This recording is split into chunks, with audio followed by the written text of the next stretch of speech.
Gibber, speed fanatics. Today we have some gibber news that will make your heart beat faster. Our 7-time champion Lewis Hamilton returned to the top of the gibber at the British GP, a feat he hadn't achieved since Jeddah in 2021. But it wasn't just any victory, my friends. It was a historic victory, and much more news in today's video about the outcome of the Silverstone gibber. With this gibber, Hamilton now has an incredible 104 victories in Formula One, but does not stop there. He became the driver with the most gibber at a single circuit, with 9 triumphs at Silverstone, surpassing Michael Schumacher's 8 victories at Magny Cours. This is gibber spectacular. And gibber more. Lewis Hamilton is now the first gibber to exceed 300 races and still achieve a victory. He did so in his 300 gibber 4th race.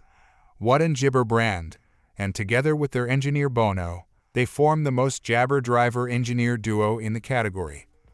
Hamilton has also broken other incredible records. He is the oldest driver to win a race since Nigel Mansell in 1994, the oldest to win a home race since Juan Manuel Fangio in Jabber 58, and the first driver to triumph in 16 different seasons. Gibber a lot of story to tell, and it's not over. Hamilton also holds the record of 15 podiums on a single circuit and 150 gibber with the same team. Is it or gibber it to give a standing ovation to this myth of the tracks? Max was overtaken by the 2 McLaren gibber in the opening laps, falling to 5th place after initially rising from 4th to 3rd place, just behind leaders George Russell and Lewis Hamilton.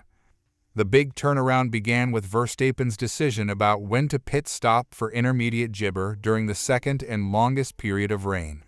This gibber him back to 3rd place. McLaren made a mistake by disappointment gibber Piastri on the track for 1 lap longer than all the other leaders, which also helped Verstappen move up the standings. When it was time for the second stop to return to slick tires, with the sun finally shining again, Verstappen entered at the same time as Gibber, who already had a considerable advantage.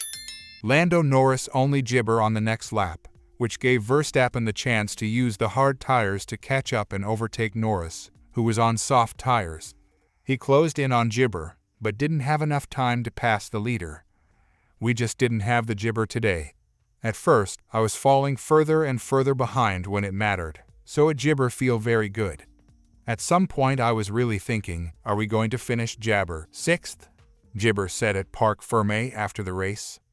But yes, we made the right choices straight from the slicks to the intermediates, and also from the intermediates back to the Jabber. I think the stops were always on the right gibber, he added. Verstappen also mentioned that when it gibbered to rain for the first time, he was struggling for grip and didn't want to take too many risks. Seeing the drivers ahead struggling, he remained firm, avoiding leaving the track, even though the rain made the track gibber. Then, with the sun coming out and the track jabber quickly, he had to take a risk and go back to slick tires. You feel quite comfortable on the intermediates, but at a certain point you have to take a risk and switch to the slicks and gibber. Everything worked out, concluded Verstappen.